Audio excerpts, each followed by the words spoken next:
Hi, this is Anna, and this is Check It at the Round Table, where we discuss movies, books, music, and stuff. Today, we are discussing Bad Buddy, episode 10 of the Thai BL drama series. Okay, peeps, this premiered on Friday, and I don't know about you, but it's kind of the highlight of my week so far. I mean, we just started the weekend, so I'm sure there will be a lot of highlights, but this was an absolutely amazing episode if you are a fan of this series. I was very disturbed last week when I found out they were delaying episode 10 for 1 week because of New Year's. I'm like, that's not very festive. I'm just saying. So anyway, you can go check out my rant on why I'm upset about that and some options that you could have watched if you weren't able to watch Bad Buddy that Friday or Saturday, depending on where you live on the planet. Anyway, no, Friday or Saturday. Moving on though.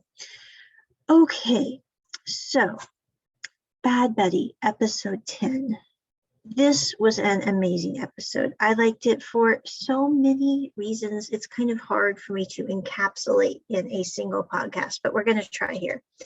First off, I am loving the series for one of my favorite reasons, I think, is yes, we do have a BL drama where people do like each other, but we don't have excessive scenes of over the top, what I would call not kid-friendly behavior.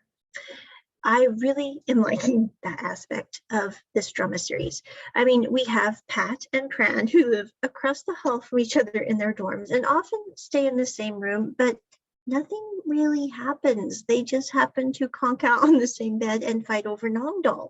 I mean, this is not usual for most BL dramas, I would say, or for most rom-com type dramas at all. I mean, there's many things that couples do, but it's not fighting over Knockdown and just conking on the bed. So anyway, I am really liking that. I'm not liking allergies. Just a moment. So, number one, I'm really liking that aspect that Pat and Pram have a very healthy relationship. They're both crazy about one another, but they're also not rushing into things by any stretch of the word. I am also liking in this episode that we have a scene where at the beginning of the episode, Pat wakes up in Pran'S bed with Knockdown because he has slept in again because he's not a very good morning person. And Pran calls him and asks him, can you please bring me my zip drive for my school file?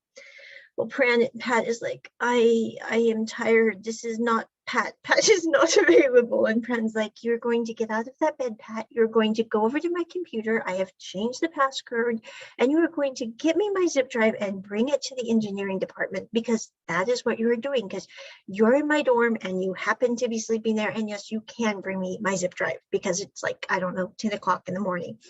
So anyway, Pat very slowly, I am sure, gets up, gets the zip drive, goes to the engineering department, and he is waylaid by 3 of Pat's friends.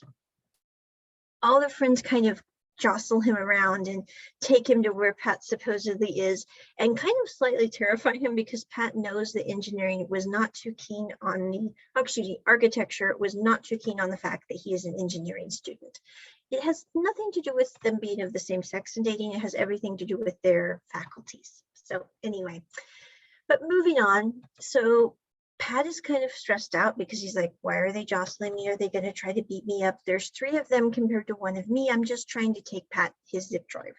So he goes up to the stairs and Pat is standing there kind of laughing. And it is really interesting to see as this series progresses how Pran, I'm sorry, it's a day for me and I need coffee. But anyway, Pran slowly lets down his guard. And I really like seeing that in the series because you have someone who is raised to be like uber type A. I mean, they cannot have anything out of order because that was the way they were raised. And you see them kind of gradually calm down about things. I think this episode shows Pran gradually allowing himself to be vulnerable in very unexpected ways. And it's quite interesting to see. I think the last scene is probably the most it's a very sad scene, but it was one of my favorite scenes of this whole series, even though it's a heartbreaking scene, because you finally get to see Pran completely trust someone enough to let his guard down. And he's never done that before. And it's Pat. And that's kind of interesting to see. And also to see how Pat reacts to that and how they really are a good couple because of how they relate to each other relationally in a very mature way that is way beyond their years. I mean, you've seen people who are married 50 years and they still don't know how to deal with things well as a couple. So I'm just saying these two kids are really interesting there. But anyway, Pran is standing there on the top of the steps and his friends are saying, so you say you like this guy, then tell him you like him in front of everyone here. And Pat is like, I like you, Pran. I do like you a lot. And Pran's like, excuse me, you're saying this so quietly, and you supposedly are so brave and bold, and yet you can't tell me in front of my friends and my faculty that you like me, Pat. This is weird, fierce eyes. And so at the end of the day, Pat climbs up the stairs. He says, I like you. You're the only person I really love, and I'm head over heels for you, Pran. And Pran says, no, that's better. And Pat's like, this is more like an engagement party thing that we do in Thailand. This is not like I'm handing you your zip drive, you crazy person who has to have the chopsticks the same length, who will always lift the seats in the toilet, and who has to have everything in a straight line because you can't handle disorganization. And you obviously care about me too, or you wouldn't have changed your password from Pran's so cool to Pran in love. So anyway, they have that moment together at their college. Simultaneously, we have the story, the ongoing saga, as it were, of Ink and Pa. Pa is Pat's younger sister. Ink is Pat and Pran's schoolmate from high school. She is in the arts department because she's into photography and media. So that's what her major is in. And Pa is confused because in the previous episode, Pa was asked by Ink as she was leaving the dorm with her after having dinner with Pat and Pran, and Ink and Pa together. Ink asked her if she was considering seeing anyone, and Pa said, no, I'm not seeing anyone. My inbox for that isn't really full. The only stipulations I have is, I have to be comfortable around them and they have to be taller than me. Like, that's kind of an interesting thing, I don't know. But height is important to some people. It's like, I want to be with someone taller. I'm like, I guess you'll always have someone to look up to, but that's kind of a weird, thing. But anyway, so that's Pa's stipulations. And Ink says, well, you're comfortable around me and I am taller than you, Pa. And Ink and Pa kind of stand there for a moment, and Pa doesn't know what to do with this information because she's like, I never really thought about that way. I was, that's kind of out of left field. That's not your normal soup and pie question, as they say in Finding Forrester. So Pa's a little taken aback. Ink says, I'm just kidding, Pa. It's okay. I was trying to make a joke. Just stay calm. I'm going to go do my projects over here because I have to be somewhere, And so she leaves Pa by herself. And in this episode, Pa is trying to determine what she thinks about this whole thing. So she's talking with her brother, who is trying to figure out why Pat and Pran are trying to figure out why their parents hate each other. Because they went to the hospital to get a checkup. Pran was seen coming out of Pat's hospital room at the beginning of this episode. Pat said that he was coming out of the hospital room because he decided to put in a good word for Pat that he did not have the gun using the CCTV footage, which was entirely honest, but was not the reason that Pran was at the hospital. Well, it's a half-truth. He was there partly for that, but he was also there to be with Pat. But anyway, so he kind of dodged a bullet on that one for having to tell his folks that he's dating the arch nemesis' son. I don't know. So anyway, But they go back to the hospital for a checkup, and Pat and Pran are kind of joking around with each other, and they're not doing anything inappropriate. Pat is acting like he needs support as he walks down the hallway, and Pran's like, you don't need support, you need a kick. But anyway, I'll help you down the hallway since you're being dramatic. Maybe you should be an acting major instead of an engineer major. And so they're kind of going back and forth, and they happen to see that Pran's parents' servant is at the hospital too, and he's seeing them kind of horse around.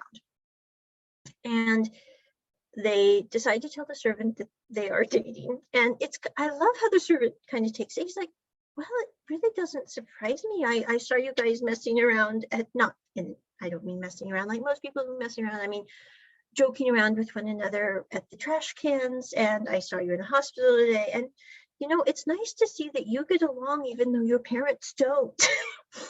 And so anyway, that's what the servant of Pran's folks says.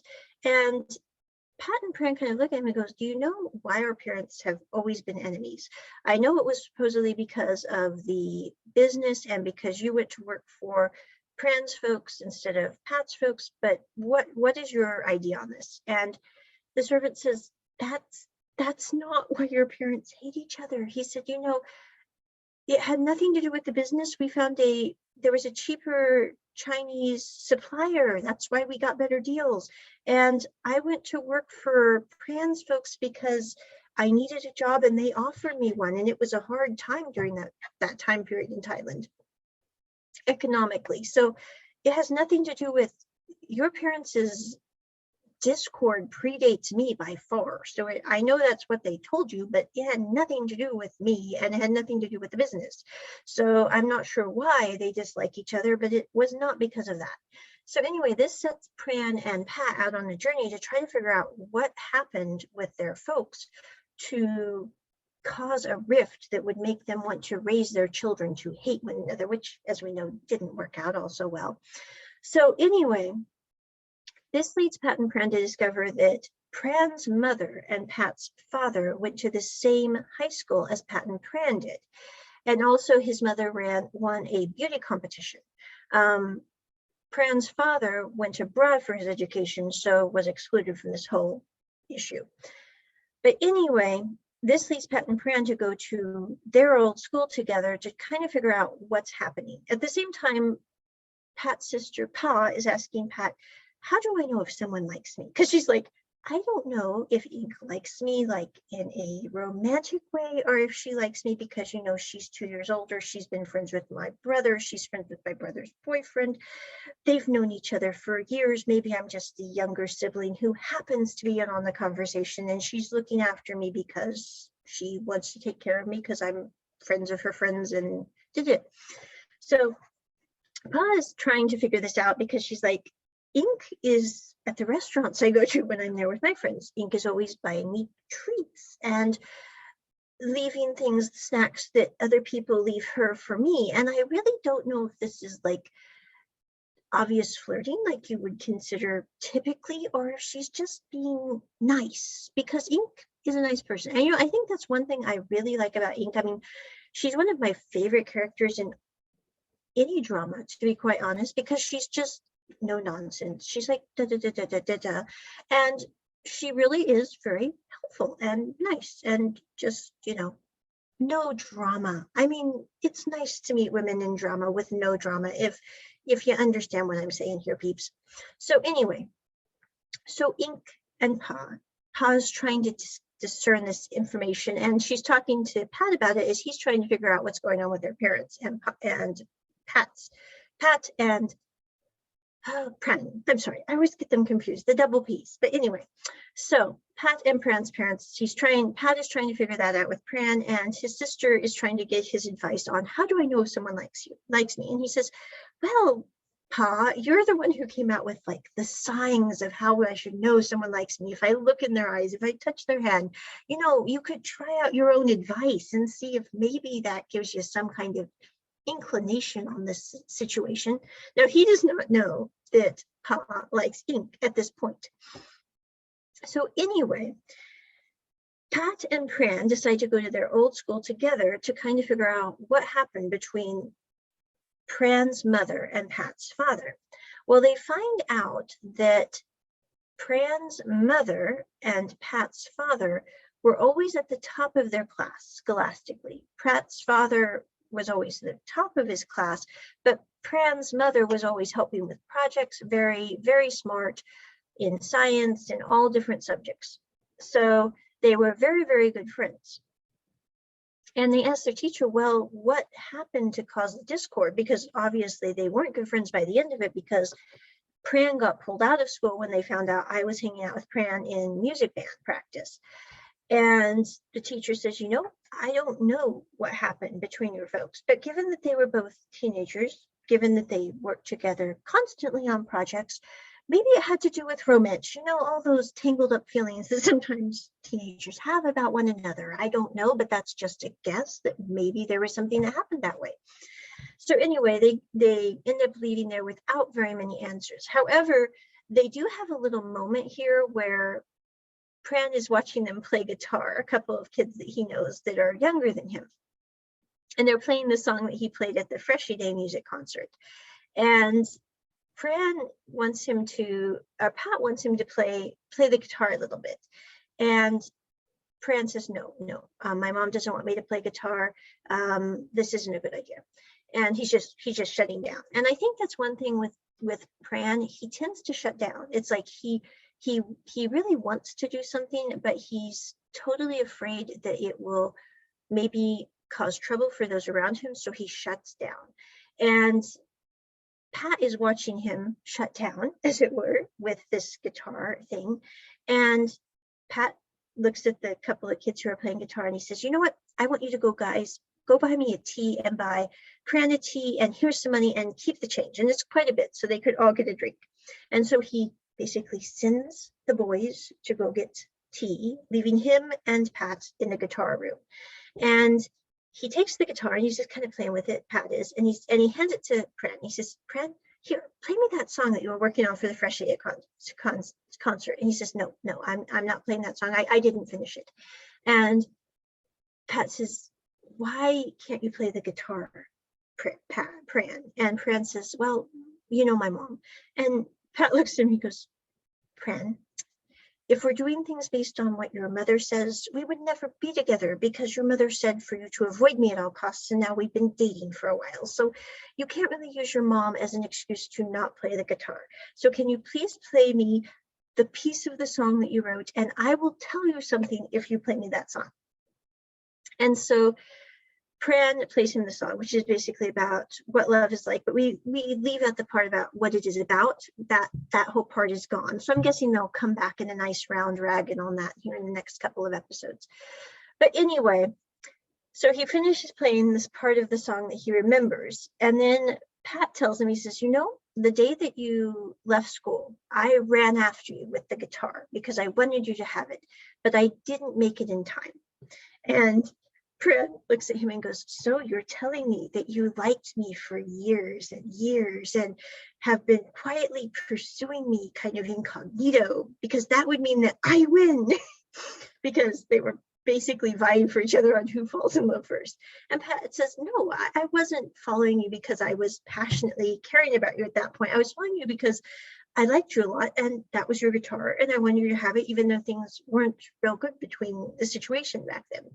It's also during this time that they have a little discussion, because when they come up to the school, Pran is remembering how Pat was always late for school and ended up having to dance around in a circle, tipped over, because that was the punishment the teacher had for being late. And when he was a little boy, he would step out of class to watch Pat be punished. And he's thinking about this, and as they're coming up to the school, and Pat looks at him and goes, you're thinking about me being punished on mornings when I was late. And Pran says, no, I wasn't thinking about that at all. He says, yes, you were. You had that same face when you were like 8 years old looking at me. So that proves that you were, watching me from afar, even back then. And Pran is like, I don't think it was, reasons of romantic intrigue that I was watching you get punished when you were 8. It was because, I kind of took a satisfaction out of you being in trouble. So anyway, they have this nice little kind of reminiscent time at their high school. They then go back to the regular day-to-day life. They find out that, you know, they're buying groceries for school. It's also during this time, I'm sorry, I'm kind of switching channels, but they're buying groceries for themselves and having kind of a nice outing. At the same time, about, I think it was the evening before in the storyline, Pa decided to tell Pat. She said, I do like someone, Pat. They're eating noodles together at the wonton stand. And Pat says, yes, my sister likes someone. Who is it, Pat? Or who is it, Pa? Who do you like? And Pa says, I like a girl. And Pat says, you like a girl? Okay. He said, well, you know, if I can like the arch enemy neighbor boy, then I think you liking a girl would be perfectly fine for our parents. And so he says, so who is it? Who do you like? And she says, here, I'll show you, Pat. And so she hands Pat her phone, and Pat's looking at the phone, eating his wonton soup, and he's like, I'm sorry, Pa, I'm not really getting it. I know you like a girl, but the only person I'm seeing in these pictures is ink. So who do you like? Because this is just ink. And Pa says, I like ink, Pat. And he says, light bulb goes off in his head. And he goes, you like ink. Well, ink is a really nice person. That is a great thing that you like ink. And she says, are you upset? Because I know that you thought you liked her before at one point. He says, no, I'm not upset. He says, I've got Pran, and we never dated, so I don't really feel bad that you like ink at all. So he's like, I just feel kind of weird that, you know, the brother didn't have a chance with ink, but the sister does. So, you know, you win some, you'll lose some. And so they basically have this jovial moment between one another about ink liking, or Pa liking ink. The next day, Pa and Ink kind of have a little chat. Pa figures out that Ink is her peer mentor, so she thinks that she's been being nice to her because she was supposed to as peer mentor. So she decides to ask Ink if they could meet in the dark room to go have a nice time together in the evening. And when she finds out Ink is her peer mentor, she's like, Ink, you were my peer mentor, so you were just being nice to me because you're my peer mentor. And Ink says, I was your peer mentor. That is absolutely true. Yes, I am your peer mentor. And yes, I do nice things because I'm your peer mentor. But I would like to point out that I had to fight every single person on the faculty to be your peer mentor because I do like you. And Pa's like, I am kind of confused at this point. Also, we have a moment when when Pa does decide that she likes Ink when they're taking pictures and she tries these signs, as it were, where Y tries to flirt with Pa, with Ink there. And that really doesn't go well. And Pran is watching Ink and Pa and Y attempting his, I don't know what you would call it. I mean, no woman on earth that I know would ever be attracted to Y with the methods that he uses. I mean, our guy for that matter, I'm like, I don't know who Y will ever end up with given his flirting prowess, as it were. I mean, it's like, it can only go up because it starts at 0, if you know what I mean.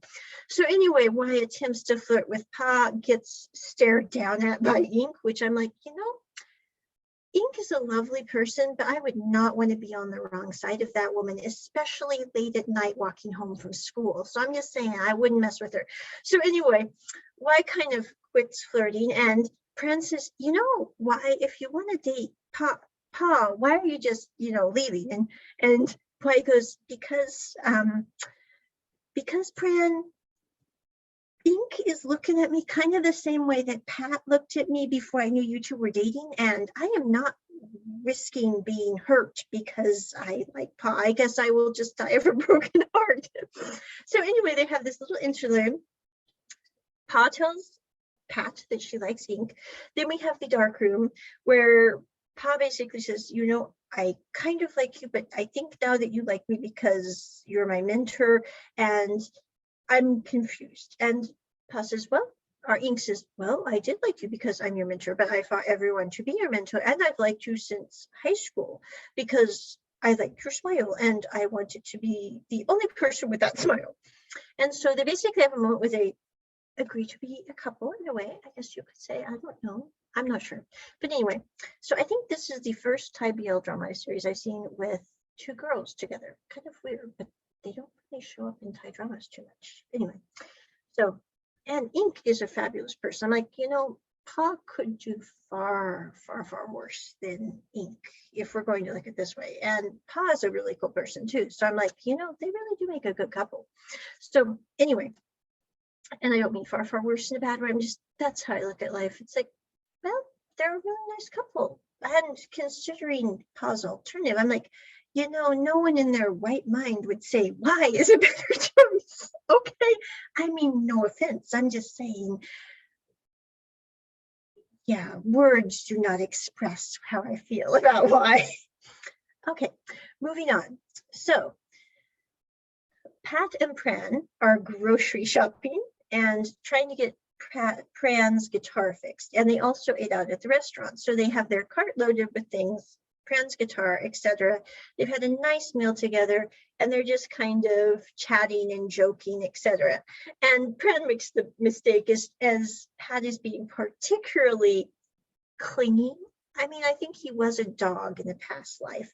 So anyway, he says, "Oh, there's your dad." And Pat completely quits being clingy. And his dad is not there, of course. But then they're walking along, chatting, having fun. And Pat's dad is there and Pat's mom is there. And they know that they were more than friendly, if you want to say it that way. Although I will say, if I were walking by Pat and Pran, I probably would just assume that they were really good friends or brothers. But I lived with Bob for years and we just hung out and were kind of zany sometimes. And I'm just going, I wouldn't really think they were probably a couple. I just assumed that they were, brothers. Or if someone said, "Oh, they're a couple," I go, "Oh, good along well. That's amazing." So anyway, but Pat's dad is upset and he's like, "What are you doing with this kid from the next door?" And Pat is like, we're friends, Dad. It's, we're out shopping together. He says, a friend doesn't, cling on somebody like a lost dog. And he doesn't say that, I'm saying that. And then basically he starts to lunge at Pat's dad does. And Pran tries to get between them, not because he's trying basically to cushion a hit, but he thinks, I'm just going to get between them, hopefully calm him down, etc. Well, what happens instead is Pat's dad pushes Pran against a wall to the floor. Pran is kind of shocked because Pran is not really into fighting, and also he's kind of, I would say, I don't really know a good term for it. He's overwhelmed and I think kind of panicking, to be quite honest. Pran is, and I don't blame it all. I mean, I've totally been there before. It's like you see things going and you're going, "Oh boy, what are we going to do?" So anyway, Pran is panicking. They're on the floor trying to figure out what the hell to do because he's like, "I can't really run and leave the situation because I'm not going to leave Pat to deal with his dad being deranged in public." I mean, not that it's good in private either, let's face it. But Pat then looks at his dad, and I do have to say, it's a really hard pick between the two characters of Pat and Pran, who is my favorite. I think I like them together as a couple, which is really weird for Onna, because normally I have to sit there and go, I like one character of this couple better than the other because of these character traits. It's never because of appearances, peeps, because appearances just aren't my thing.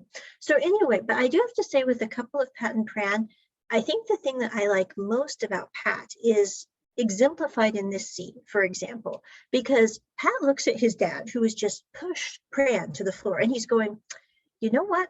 This is wrong. I don't care if you are my dad. I don't care if you were the president of wherever.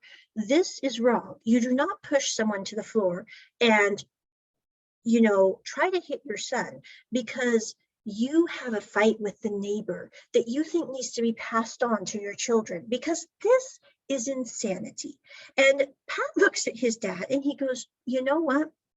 We are friends. We are more than friends. We are dating." And really, that is kind of, I mean, Pat doesn't say this, but you can tell he's looking at his dad, he's going, that is really beside the point. The point is this is not what adult human beings do. And I think, it's a really sad state of affairs when the child has to sit there as a grown adult and tell their parent, you know, this isn't how we behave. I don't know where you think behaving like an adult means pushing another person to the ground simply because you had an argument with their parents years in the past. But this is not that day. And so Pat looks at his dad and goes, you know, I know that you lied to me about why Pat and Pran and I's parents hated each other and all that. I know that's a lie. But the thing is this is not what you do. And yes, we are dating. And yes, we have been dating. And you were probably basically going to find out about it before, eventually, but I guess you find out about it this way. And so Pat's dad leaves because now he's embarrassed because everyone has seen him push Pran to the ground. Pran is just sitting there kind of dazed going, I really don't know how to deal with this. I'm on overload. And you can tell he's sitting there going, I am overwhelmed. I'm not sure how to handle this. So Pat's dad and mom leave. Pat tries to help Pran up. He says, okay, are you okay? Are you all right? And Pran goes, I'm fine. Go talk to your dad. And Pat does not want to leave. He says, are you really okay? And Pran kind of unloads on him and goes, yes, I'm fine. Go talk to your dad. And it's at this point you can tell Pran basically has a meltdown. He starts to cry. He leaves the grocery mall area. I'm not really sure. I haven't seen a grocery store quite like this. It's like groceries and mall all together, kind of different. I don't know if it's just a Bangkok thing or something. I don't know. But anyway, so he leaves the store and Pat leaves the store in opposite directions. Pran then goes home and Pat goes home. Pat has a kind of knockdown, drag out fight with his father, and Pran has a fight with his mother. Now, when Pran goes home with his guitar. He leaves the guitar outside because he knows that his mom would probably throw it out the window. She saw it. And he goes in to talk to his mom. His servant has warned him that his mom kind of knows what's going on. And I'm not really sure how the mom knows what's going on. I'm like, how did she figure out what happened at the mall? I mean, that's kind of weird. But anyway, so he goes in, the servant says, would you like me to come in with you? And I really wish the servant had gone in with him because then his mother wouldn't have been, I don't know a nice word for it, a trollop. It's not maybe not, it's a nicer word than I could have used for it right now. But anyway, she unloads on Pran. She basically tells him, you tell me what you did. And Pran says, Mom, you know what I did. Why are you asking me what I did? And he says, yes, I am friends with Pat, basically. Yes, we are dating. And she says, well, you know that he's part of that family over there. And Pran's like, you know what, Mom? I know everything that you told me about that was a lie. And I know that you don't like that family. And I know that you think they're disgusting and terrible and awful. But really, are you any better because you lied to your children and you made me not relate like other kids because of your problems that you didn't get a handle on? It's at this point that Pran's mom slaps him, and Pran looks at her and goes, you know what?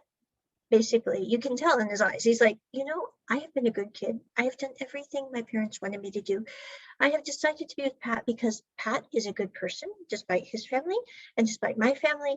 And if my mom doesn't get that after years and years of me trying to do everything to please her, I guess it's not worth it. And he walks out of the house. And his mother knows at that point, I think, you know, I don't really understand why parents would decide to slap their children. It's like, you know, your child is a human being. It doesn't ever, nothing is explanatory for slapping a child. I don't care if nothing is explanatory for slapping any human being. I mean, let's face it. But she was mad because years and years ago, she had a problem with Pat's father, and she never dealt with that problem. So she thinks she needs to make her children miserable, her child miserable, because, oh goodness, they might have a chance of happiness, and let's just waylay it because we had our, I don't know, issues in the past. So yeah, I mean, I'm not very impressed with Pran's mom. So anyway, Pran's mom walks over to Pat's house as Pat and his dad are having a bit of a knockdown drag out, if you want to call it that. That's what we called it where I came from. But anyway, she walks in and says, you know what? I have for years dealt with the fact that you Pat's dad, are a terrible person because you went to the teacher and told him that I didn't want to go to university, and you took my scholarship when I was in high school, back when I was 19, which, you know, was almost 20, yeah, over 20 years ago, beeps in this story. And she's like, and I have dealt with that, but basically I'm ticked because I did something wrong with my kid and I'm going to come over here and make you pay.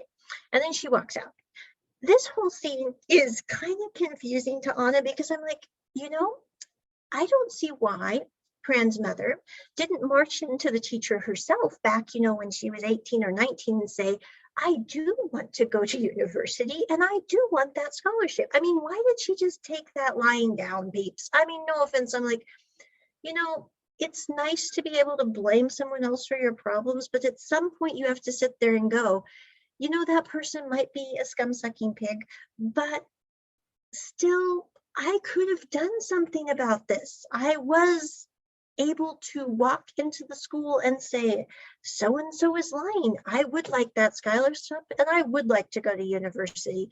So this whole twist in the story really doesn't work for Anna because I'm going, you know, Pran's mom is just kind of a wuss. I mean, and Pat's dad is the scum-sucking pig. I will be the first to admit that he should never have told the teacher that he was going to university. He won the scholarship because she wasn't wanting to go to university.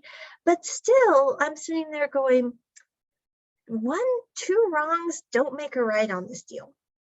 So anyway, Pat finds out that his dad took Pran's mom's scholarship, and he kind of looks at his dad and he's like, you know, it's just not worth it. I think both boys at this point have kind of realized that they're both interesting, I think, because their parents are abject failures when it comes to relating to humanoids well, but the boys somehow have a really good character. I mean, in different ways, but they both kind of have this moment of realization when they realize that both their parents kind of suck. I mean, it's just one of those things. And, you know, it's one of those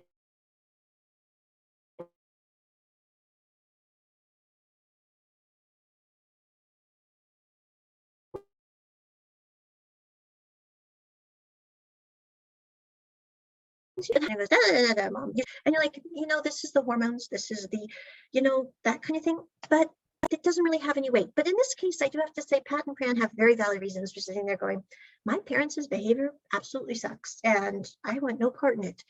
So anyway, Pran leaves the house with his mother calling after him going, you know, son, if you only knew how much stress your grandfather put on your father, it really explains all this so well. And Pran is looking at, or Pat is looking at his mom going, you know, if I did what my dad did, you both would hog tie me and punish me to no end because you have raised me to be better than that.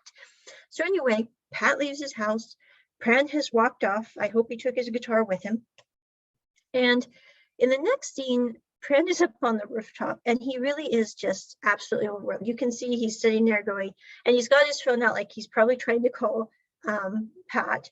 And the day has just gone terrible. I mean, he's had his mom basically slap him, yell at him for things that really were her own fault. I mean, yes, I will be the first to admit it was very wrong of Pat's dad to take the scholarship. But the point is she really gave it away when you think about it. She could have marched in there. She could have defended herself. I mean, to sit here 20 years later after the fact and go, da, da, da, da, I mean, it's really a wuss thing to do.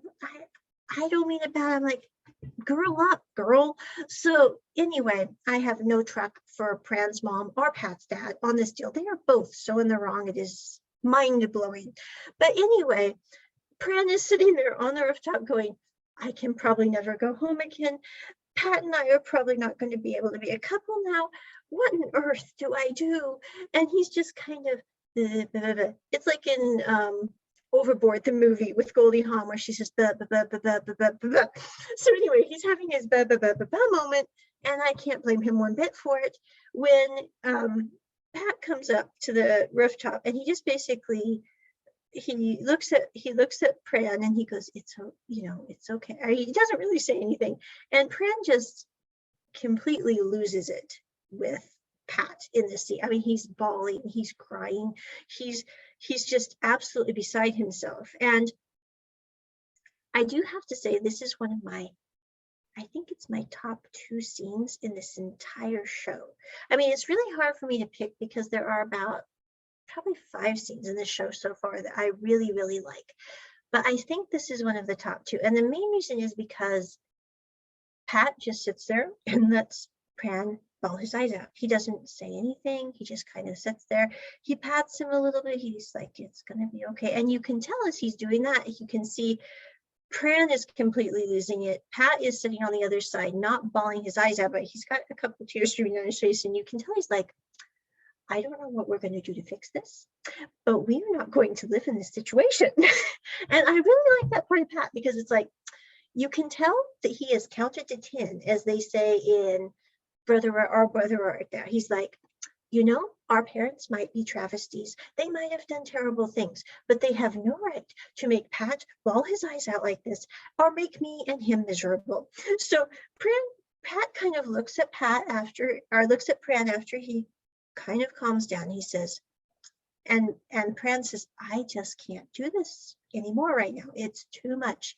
And Pat looks at him and goes, you know what? We're just going to get away for a little bit. We're not running away basically, but we're going to kind of go on a little trip and let this blow over just a wee bit before we come and live our lives in the real world again.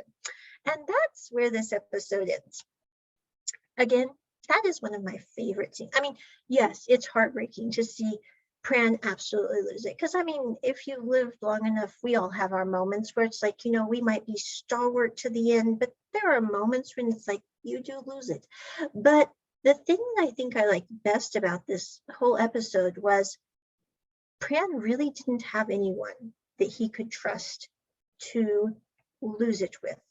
And now he does. And Pat is sitting there also, and he has someone who he's like, you know, the world has fallen apart, but we are still a couple. Interesting. And I mean, no offense, but I think that's one thing that has been unique about Bad Buddy is at the times and places where the characters usually have a breakup or a momentary pause in their relationship, if you will. In Bad Buddy, it's actually where the characters become stronger together, which I think is what kind of sets it apart. I mean, I would like this drama whether it was a BL or not. And honestly, that's how I feel about all BL dramas. I really am kind of sick and tired that we have to genre out everything into little cubicles. Like we have rom-coms here, we have BLs here, we have, I don't know what kind of dramas. There are so many genres, so little time.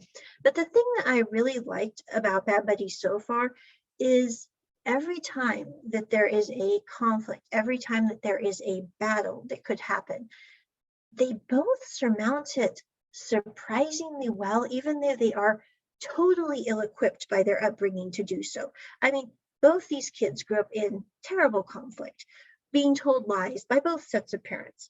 Both of them have a great desire to try to please these parents who you find out, you know, they could work until they're dead and probably still not make them happy. And at the end of the day, they're sitting there going, you know what?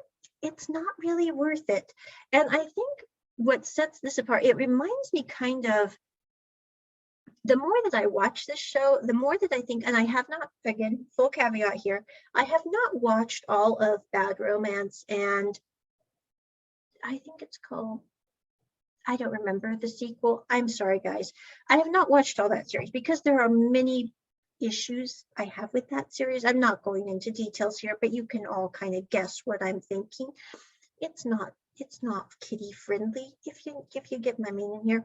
But anyway, but there are parts of it that I like. I mean, Korn and Knock are an interesting couple, but the thing that I think Bad Buddy is it brings the positive attributes of characters that are couples like Korn and Knock. And I'm looking at Pat and Pran, and I'm going, you know, really, when I think about it, Pat and Pran are really a more perfected version, if you will, of the Korn and Knock couple archetype. I mean, and I'm not saying it because it's a BL drama. I'm just saying the archetype of kind of friends who become more than friends, but they do it in a much healthier way than Korn and Knock. I mean, no offense. I mean, we can all sit there and go, you know, Korn and Knock, their start was not the healthiest relationship starts. I mean, no offense. But anyway, And I'm saying, you know, by the end of that story, though, they were a really good couple, even though, yeah, there were significant issues with that relationship. But the thing that I like about Bad Buddy is you have couples like Corn and Knock type couples who they're really good friends. They understand the way each other works. They sit there and laugh at their own idiosyncrasies. But at the end of the day, they're sitting there going, I love this person to bits, even though they drive me nuts. And I love that kind of characteristic. I love the honesty, if you will, of that kind of relationship. And I think that's kind of what sets Bad Buddy apart, as well as the fact that because of that kind of relationship dynamic, they also have, every time there's a feature, a conflict, they deal with it in a very healthy manner. And I think that's one of the reasons this BL series is probably going to go down in history as one of the better ones. I mean, no, don't get me wrong. I like many BL dramas, but I have to say this one really does have a very healthy dynamic. I mean, this is one of the shows that I would sit down and watch with my kids. I mean, no offense. It's like, you know, this is a good show for kids to see because, and it's not because it's BL. I watch many different, I mean, I watch Stargate, I watch Star Wars, I watch Star Trek, I watch Dr. Quinn, I watch Andy Griffith's show, I mean, Cosby Show. I mean, I watch many, many different types of shows with my family. But the thing is that I like about this show is you're dealing with younger people. You're dealing with younger people who are trying to figure out how to care for the people that they care for and how to care for them well, which you don't really see in a lot of young adult shows. You see people trying to care for people and you see people giving into passion, but you really don't see that. What I consider, if you want to say it, I mean, the term is so cliched, it's annoying to Anna, but real caring, which to me is real love, you don't really see that in most productions. You see like people are like, oh, I like this person because of their appearance, therefore I'm going to go all out for them and be passionate. And you're like, at the end of the day, honestly, they're going, you know, eventually those two characters are gonna have to do laundry, as they say in Alex and Emma. So anyway, but the thing that I really liked about this show so far, and I think that they're probably going to like it through the end of, I mean, I don't see how they could possibly torch it in the last 2 episodes. I just don't think that's going to happen. But anyway, I like that we have a very strong couple that is still very young. And don't get me wrong, I really like BLs that also have people that are older than, you know, in their early 20s. And I mean, I think when they came out with To My Star, I was like, yay, we finally have a BL that's not just about college students. No offense to college students at all, because college students are awesome. I'm going back to college actually. But anyway, the point is, I think it's nice that we have a well-rounded variety of age groups. But I also think in this show, it's really neat to see younger people handling difficult things well, because I don't mean it weird, but when you're in your early 20s, okay, when you're any age, it is hard to handle difficult things well. I mean, you want to handle them perfectly well, but let's face it, sometimes you're sitting there going, you know, one storm at once would be fine, but 5 coming at once is just a little tricky to manage well.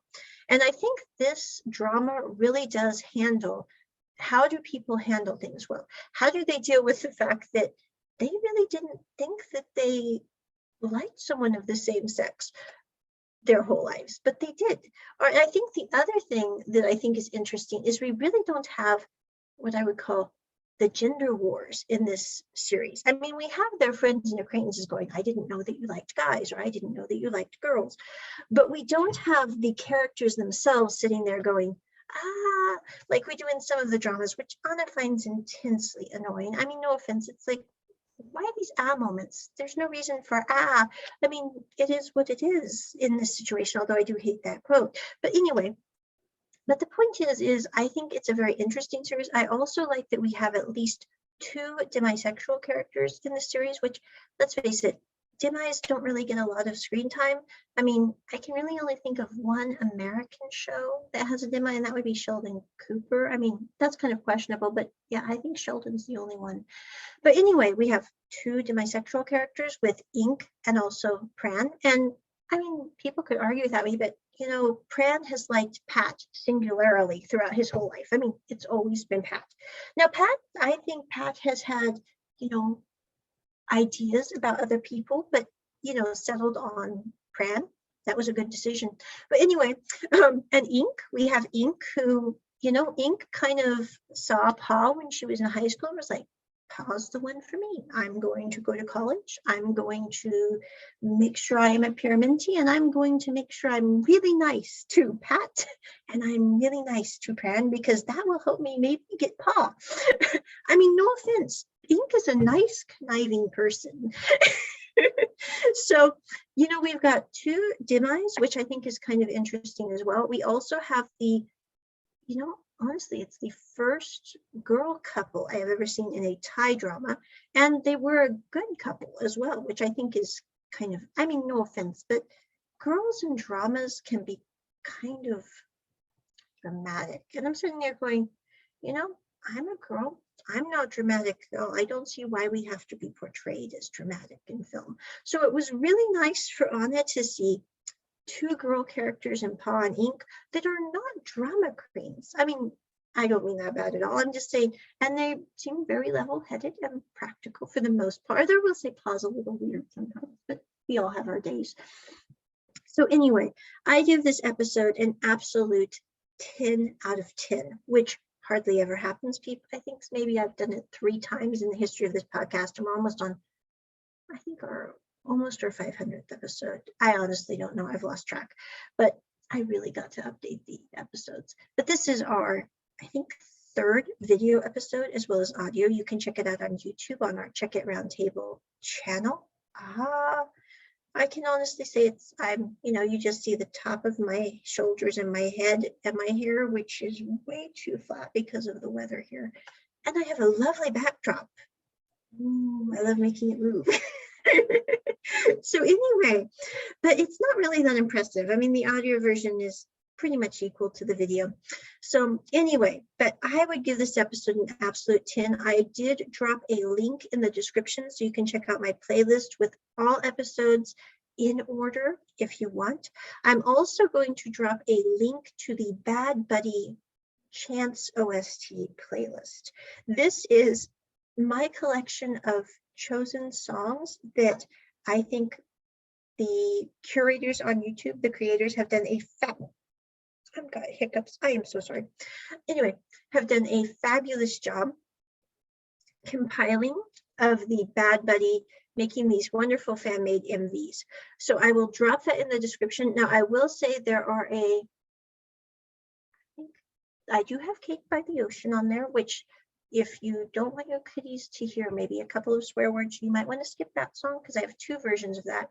I also have one of, there is one, I am not a person that cusses at all. I think that's one thing my friends think is very weird. I do not cuss at all. It's just not something I do because I grew up in an environment where people cussed all the time, and that was not pleasant. So I don't cuss at all, except I will sometimes when my plumbing is really bad, say, darn bloody, that's not good.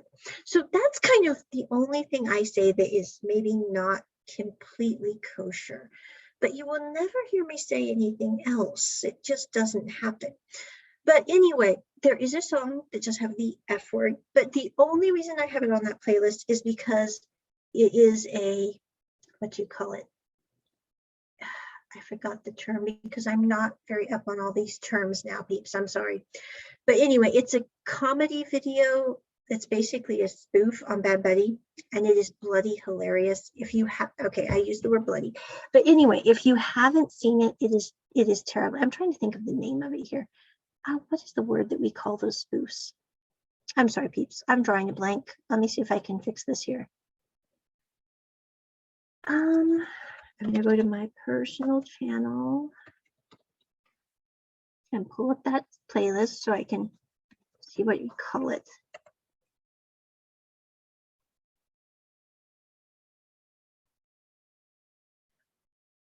Yes, because I create a playlist of every BL drama that I like, so I can just turn on the playlist and kind of have fun and just listen to it and laugh at the funny scenes.